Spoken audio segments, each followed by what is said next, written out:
Salut à tous, on se retrouve pour étudier le prix de Cornulier. Ça y est, on y est, les gros morceaux de l'hiver approchent. Le prix de Cornulier est ce week-end et puis la semaine prochaine, bien sûr, vous le savez, le prix d'Amérique. On étudie ensemble le prix de Cornulier cette semaine, 15 partants au départ. Billy est là, Bayakeno, la tenante du titre également. C'est parti tout de suite, on fait le papier.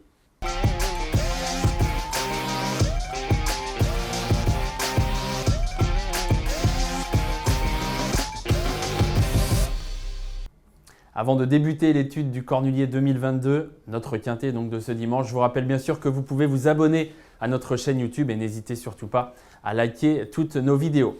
On attaque donc avec, pour commencer le papier de cette édition 2022, un retour en arrière, un retour sur ce qui s'est passé l'année dernière dans ce même prix de Cornulier. C'est Bayakeno qui s'était imposé. Bayakeno qui, du haut de ses 10 ans, avait fait un numéro et que l'on retrouve cette année donc au départ. Elle a 11 ans désormais, mais elle vieillit très bien, on le sait.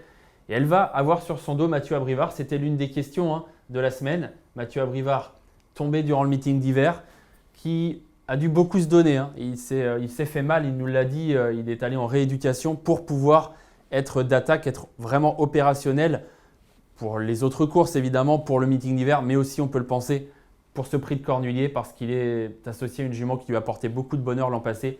Et il devait avoir à cœur de revenir en forme pour pouvoir la monter et pouvoir la monter du mieux possible en étant à 100%. Il nous assure qu'il l'est à 100%, on lui fait confiance, Mathieu Abrivard. Junior Guelpa lui nous dit que sa jument est à 100%, donc le couple est reconstitué et il se pourrait bien qu'il soit encore une fois très compétitif. L'an passé, Bayakeno battait Flamme du Goutier et battait Étoile de Bruyère. 3 juments que l'on retrouve cette année au départ avec toutes les 3 une chance de faire l'arrivée, même pourquoi pas de gagner, parce que l'édition 2022 qui nous intéresse est une édition ouverte. On va revoir ensemble quelques images de cette course. C'était un peu particulier, la piste était vraiment en mauvais état. Certains chevaux n'avaient pas fait leur course. Mais Bayakeno avait su se donner le long de la corde, vous allez voir, pour repartir, alors que Flamme du Goutier avait pris l'avantage. Flamme du Goutier, on la connaît, elle a une pointe de vitesse terrible.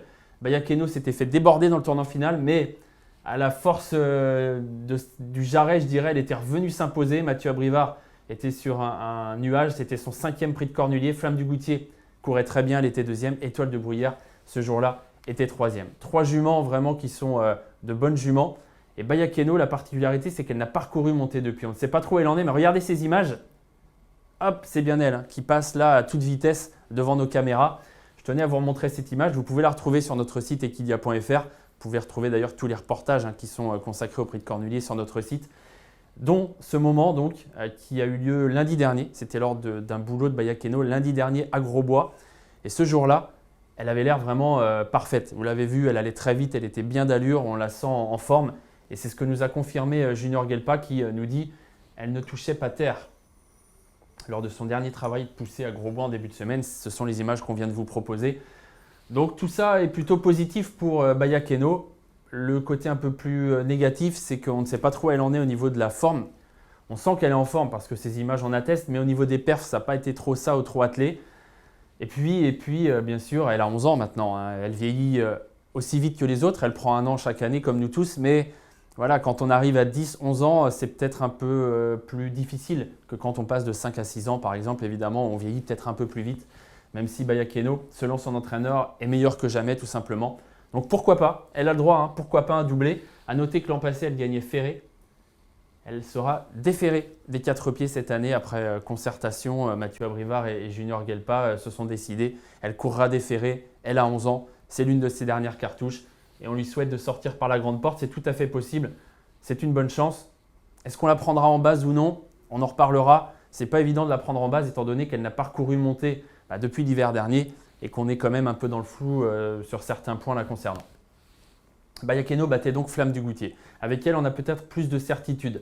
Même si on peut faire un parallèle entre Bayakeno et Flamme du Goutier, c'est que Flamme du Goutier non plus n'a plus recouru monter depuis l'hiver dernier. Elle a gagné après ce prix de Cornulier 2 groupes 1, au trot monté. Et puis Thierry Duval d'Estaing a dû se dire maintenant on prépare le Cornulier 2022. Donc elle a été en vacances, elle s'est reposée tranquillement, elle a fait des courses de remise en route à l'attelé. Et elle a été convaincante, notamment la dernière fois. Parce que dans le prix de Bourgogne, qui est une épreuve qui qualifie au prix d'Amérique, donc une épreuve de haut niveau, elle courait très bien. Elle était 4e, elle trottait 1,11,2 et vous allez voir qu'en plus, elle finissait avec des ressources. Suivez-la bien, les côtés cordes, casaque bleu, toque rouge, ici, hop. On a pris cette vue de l'intérieur volontairement parce qu'elle est vraiment le long de la corde et on la voit bien ici progresser et être un peu stoppée.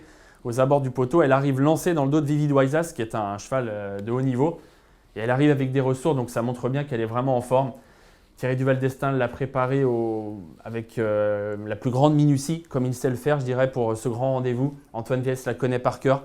Elle est très bonne, Flamme du Goutier, sur la vitesse. Elle a vraiment une pointe de vitesse terrible. Et l'avantage, on l'imagine en tout cas avant le coup pour elle cette année, c'est qu'il y a des chevaux qui vont aller devant, qui vont aller vite.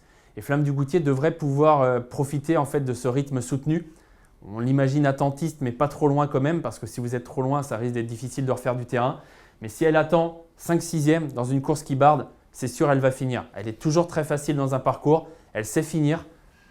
Elle a tout pour gagner. Elle a tout pour gagner, Flamme du Goutier. Il n'y a pas une marge énorme. Il faudra qu'Antoine Viels la joue fine. Il ne faudra pas qu'il vienne trop tôt, le nez au vent. Elle n'aime pas ça. Mais s'il réussit à se faufiler un petit peu dans les chevaux battus, eh bien Flamme du Goutier devrait finir fort et elle peut gagner ce Cornulier 2022. Ce sera l'une des favorites en tout cas.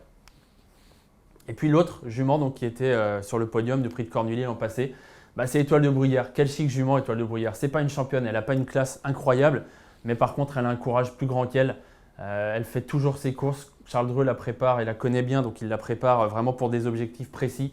3e du Cornulier l'an passé, elle avait fini 2e lors de l'édition précédente. Et puis cet hiver, le 8 novembre 2011, pour ce qui était un petit objectif, l'un de ses seuls avant le Cornulier, elle a très bien couru. Elle est 2e, elle trotte 1,10,3. On était sur un parcours de vitesse, elle est battue par le bon Mind Your Value. Et cette course-là a permis à Charles Dreux de voir qu'il était dans les temps au niveau de la préparation de sa jument. Et ensuite, il a pu simplement faire le travail sereinement. Parce qu'il sait que sa jument est prête à quelque chose près. Il suffit de la booster un petit peu, j'imagine, pour la grande course. Mais elle est prête déjà au mois de novembre. Donc voilà, il l'a entretenue en forme. Il lui a donné plusieurs parcours. Ferré, on la retrouve bien sûr déferrée, c'est normal, c'est le jour J. Étoile de Bruyère n'a peut-être pas la tête de la lauréate en puissance, mais elle a vraiment le profil de celle qui devrait finir dans le quintet. Dans les 5, moi je pense qu'elle va être dans les 5, plutôt 3, 4, 5e que 1 ou 2, mais certainement dans les 5 pour Étoile de Bruyère, qui a montré encore une fois cet hiver qu'elle était compétitive au plus haut niveau, au moins pour les places. Voilà pour le podium donc de l'édition 2021 du Cornulier. Vous avez vu déjà qu'il y a des chevaux, et là en l'occurrence des juments intéressantes. On continue avec les juments, elles seront 10 d'ailleurs, les juments au départ de ce Cornulier, 10 sur les 15 partants. Donc les 2 tiers du peloton sont composés de juments. Et on change de ligne cette fois. On passe du Cornulier 2021 à l'étude du prix du Calvados 2022. Calvados, c'est la dernière préparatoire en fait au prix de Cornulier. C'est vraiment une préparatoire classique. Et ça nous donne un bon aperçu de l'état de forme des uns et des autres. Maintenant, cette année, je l'ai trouvé un peu particulier. Les top chevaux n'ont pas vraiment fait leur course. Billy, on en reparlera. Gladys des Plaines, mais pas des Ferrés et sans œillères. Étoile de Bruyère, Ferré. Et finalement, c'est Fantasy qui est en pleine forme. Vous le voyez, regardez sa musique, exceptionnelle. Elle reste sur 7 victoires. Donc en pleine forme, elle montait de catégorie et finalement, c'est elle qui a gagné. Elle battait Zarenfas qu'elle va retrouver dans ce Cornulier et plusieurs chevaux dont on reparlera tout à l'heure qui seront au départ dimanche, Biluca du Boscaï et compagnie. On va revoir ce qui s'est passé ce jour-là dans le prix du Calvados. Fantasy a pris la tête à mi-parcours après que Fado Duchesne ait été disqualifié pour allure. Et puis elle va se montrer très dure. Elle est là, en orange, en blanc, c'est Zarenfas, le cheval de Jerry Riordan. Ces deux-là sont vraiment détachés. On reparlera de Billy un peu plus tard. Il y avait Étoile de Bruyère qui était ferrée. Biluca du Boscaï courait pas mal. Gladys des Plaines va bien finir. On va en reparler également de la petite Gladys des Plaines. Mais regardez devant, Fantasy très dur à l'effort, résiste à Zarenfas qui fait une bonne course. Il y a quand même de l'écart ensuite pour retrouver les 3 et 4e. Donc c'était une très bonne course de la part de Fantasy qui, à 15 jours de la belle, je dirais, montrait le bout de son nez. Même si elle avait gagné auparavant, c'était dans des courses un peu moins bien composées. Donc là, elle montrait qu'elle avait le droit de courir le Cornulier avec des espoirs. C'est ce qui se passe. À noter un changement. Johan Le Bourgeois sur son dos, puisque François Lagadoc, qui est son pilote, son jockey depuis un moment, sera lui sur le dos de Feeling Cash, avec qui il a préparé cette course. Donc il a choisi de rester sur le dos de Feeling Cash. Fantasy sera associé à Johan Le Bourgeois. Maintenant, je vous le disais, moi j'ai trouvé que cette course était un peu bizarre. Donc vous verrez un peu plus tard avec mon prono que je ne me suis pas vraiment basé sur ce prix du Calvados. Il y a des positifs pour Fantasy, elle a bien gagné. Elle a laissé à distance les chevaux placés. Maintenant, j'ai l'impression que pour elle, c'était vraiment un objectif et que pour les autres, ça n'était pas le cas. Pour Gladys des Plaines, pour Étoile de Bruyère, pour Billy. Donc moi, je n'ai pas été, vous le verrez tout à l'heure, c'est pas que je n'ai pas été convaincu parce qu'elle a été bonne la jument, mais je ne me suis pas basé sur cette ligne-là du prix du Calvados. Ce sera le cas, on en reparlera pour Zarenfas qui vient de bien courir, mais qui pour moi a plus la tête d'un cheval capable de prendre une petite place qu'autre chose. Et puis on arrive au cas le plus difficile de l'épreuve, c'est sûr. Et pourtant, on l'adore tous ce cheval, c'est le champion, c'est le crack des cracks au trot monté, c'est Billy Billy. Cheval hors norme, on peut le dire, exceptionnel, il a gagné 2 cornuliers, mais cheval très fragile. On se souvient qu'il n'avait pas pu participer l'an passé, ça avait été le grand absent de l'édition 2021. Et cette année, on attendait le prix du Calvados pour en savoir plus. Il avait fait 2 parcours de rentrée à l'attelé, mais ce n'est pas là qu'on peut le juger. Et donc le juge de paix à 15 jours du cornulier, c'est le Calvados pour Billy Billy. Et vous allez voir que ça s'est mal passé. Billy Billy, on va le resituer évidemment.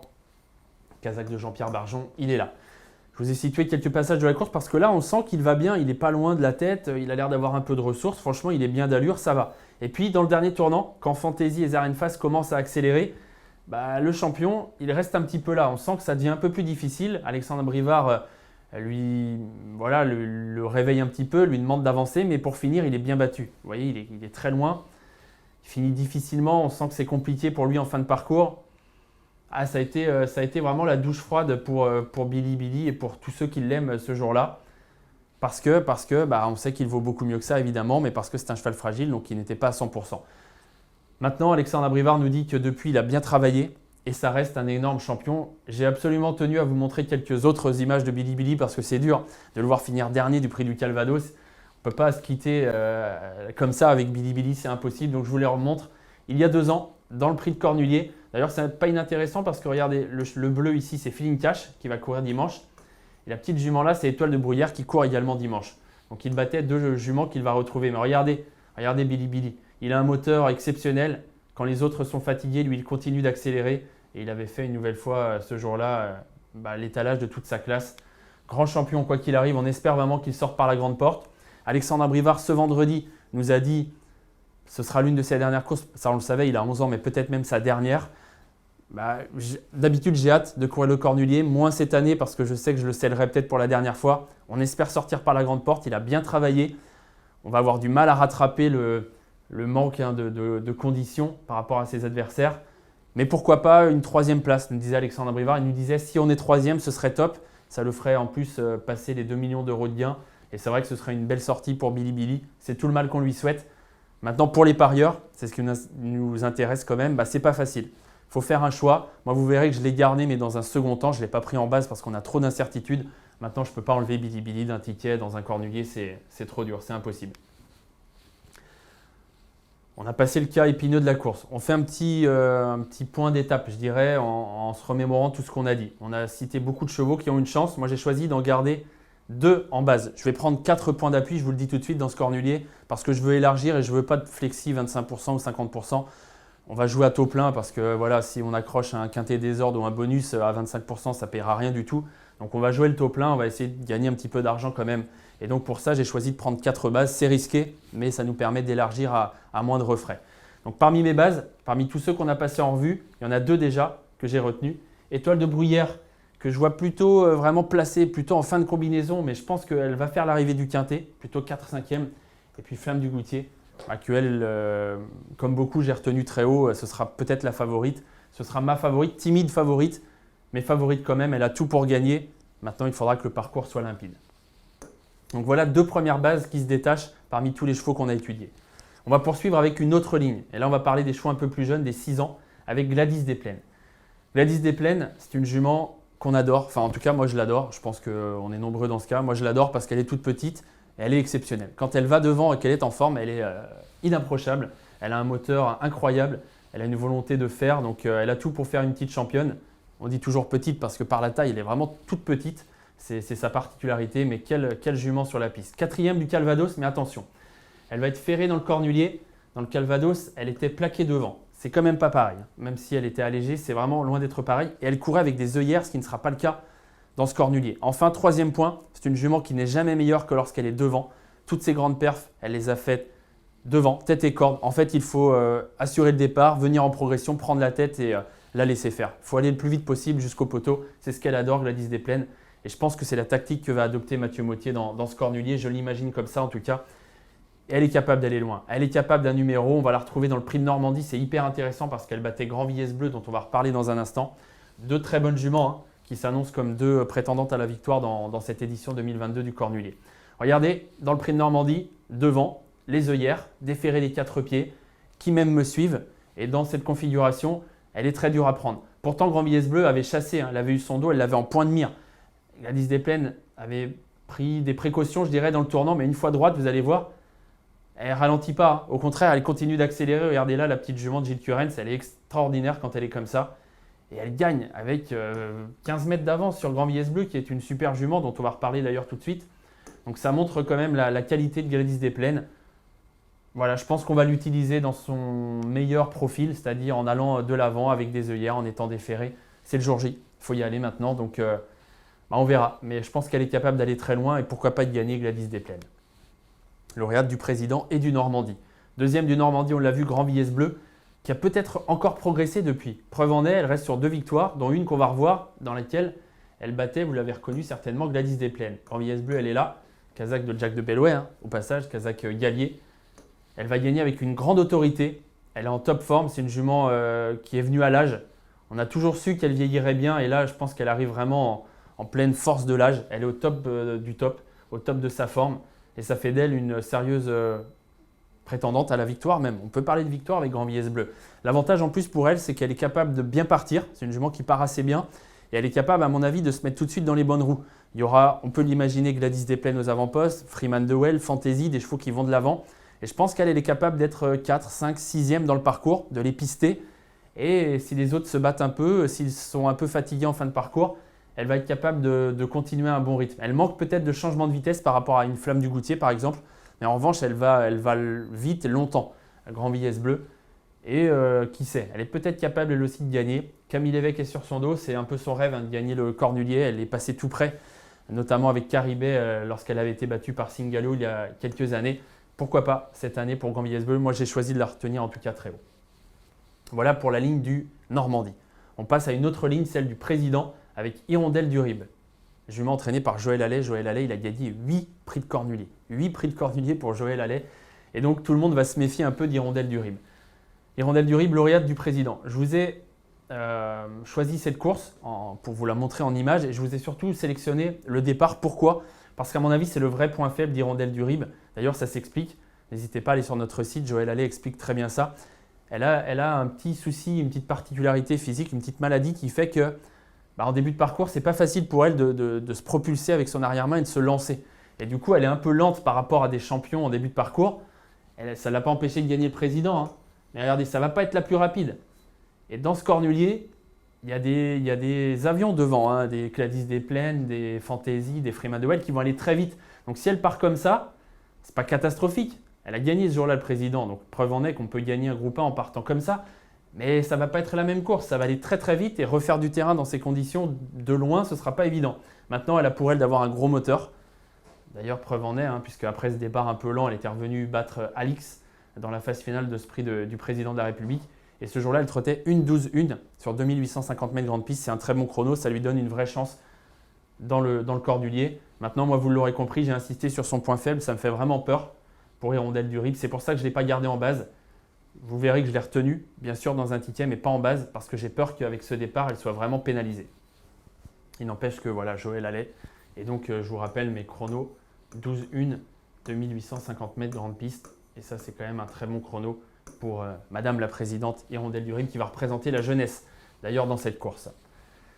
Voilà pour un nouveau point d'étape. Là, je vais vous donner mes 4 bases finalement parce qu'on a passé en revue les principaux favoris de cette course. Flamme du Goutier, Étoile de Bruyère et puis 2 autres. Les 2 du Normandie de cette année. Grand Villesse Bleu qui avait été battu par Gladys Desplaines. Grand Villesse Bleu qui a progressé. Mais Gladys Desplaines qui, quand elle est bien, est capable d'un exploit. Donc j'aime beaucoup ces 2-là qui vont venir en fait compléter ma combinaison et compléter mes bases surtout. Et je pense que ce sont des bases assez fiables, assez solides.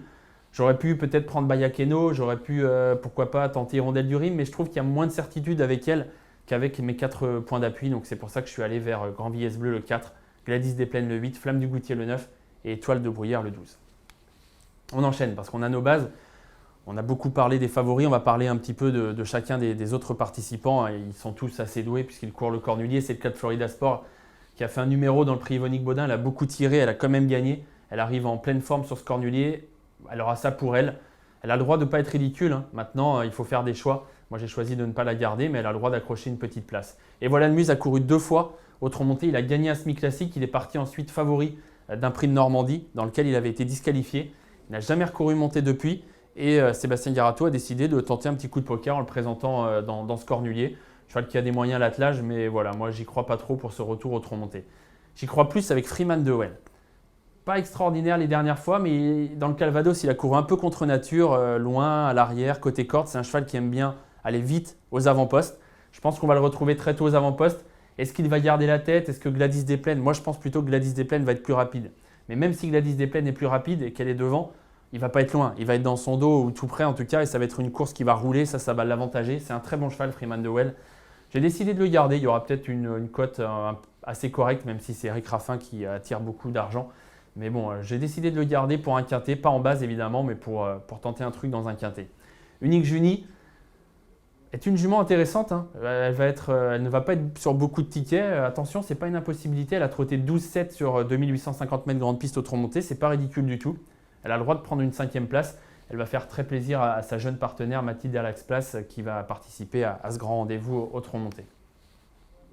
On enchaîne avec Bilouka du Boscaï, elle qui va faire plaisir à Nathalie Henry. Nathalie Henry qui est vraiment une femme qui a un gros palmarès au Trot-Monté. Elle n'a jamais gagné le cornulier, elle est passée près parfois. Elle avait fini 2e avec Scarlet Knight, avec Paola Delou également, avec qui elle avait échoué de peu. Elle est de retour, Nathalie Henry, depuis quelques temps au Trot-Monté. On l'a vu gagner à Vincennes il y a peu. Elle est donc associée à Bilouka du Boscaï, qui vient de pas mal courir dans le Calvados. Maintenant, pour moi, c'est quand même une chance secondaire. Feeling Cash, attention, préparé pour ce prix de cornulier. Ça fait 1 an qu'il est préparé pour cette course. Ça s'était mal passé l'année dernière, mais la piste était horrible, il ne s'en était pas sorti. Il a fait quelques bons parcours à l'attelé. Philippe Allaire, bien sûr, on ne le présente plus. Donc pourquoi pas là encore dans un quintet. Moi, je l'ai gardé. Je m'en méfie quand même pour les bonnes places, Feeling Cash. Cheval qui peut, à mon avis, accrocher une 3, 4, 5e place. Et puis on a fait le tour de ce prestigieux peloton, je dirais, de ce beau peloton en tout cas, même s'il n'y a pas de grandissime favori cette année. Billy est là, on verra comment il s'en sort pour sa dernière. La tenante du titre est là. Et puis derrière, on a des petits jeunes qui poussent. Et ça va être une course, à mon avis, très sympa. 4 bases. Ensuite, ceux que j'ai retenus derrière, Hirondelle du Rime. Je ne l'ai pas prise en base, je vous ai expliqué parce que je trouve qu'elle est un peu lente au départ. J'ai peur que ça lui joue des tours. Freeman de Well, je vais tenter de le garder pour pimenter un peu les rapports. Feeling Cash, pareil. Ce ne sera pas l'un des favoris, mais pourquoi pas dans un quintet. Bayakeno, évidemment. Évidemment, c'est la tenante du titre, c'est une super jument. Et puis, of course, Billy, le champion des champions. Ça va être peut-être sa dernière course dimanche. Et quoi qu'il arrive, on se souviendra de lui comme étant un cheval vraiment extraordinaire au Trot-Monté. Voilà donc pour mes 4 bases et mes 5 associés. Ça nous donne un quintet en champ réduit à 10 € à taux plein. Je me répète, j'ai vraiment choisi de ne pas faire de flexi pour essayer de toucher le quintet à taux plein. Dans cet ordre-là, j'ai longtemps hésité. Flamme du Goutier en tête. J'aurais pu mettre Gladys Desplaines. Ça va se jouer à pas grand-chose. Au parcours, évidemment. Flamme du Goutier le 9, Gladys Desplaines le 8, Grand Biesse Bleu le 4. Étoile de Brouillard, je la vois quand même en retrait de mes 3 favoris, mais je la vois dans le quintet, donc je l'ai gardée en base. Et puis derrière, mes 5 associés sans notion d'ordre, puisqu'ils seront tous placés où il y a la croix, donc en 5e position. Voilà pour mon quintet dans ce prix de cornulier. J'espère que vous avez pris du plaisir, autant que moi en tout cas, à étudier cette course. Je vous souhaite bien sûr bon jeu à tous pour dimanche. Je vous conseille de regarder l'épreuve parce qu'elle va être magnifique. C'est l'un des temps forts de l'hiver, 15h15 pour le départ de ce groupe 1 que vous pourrez suivre évidemment en direct sur Equidia. Bon jeu à tous et à bientôt.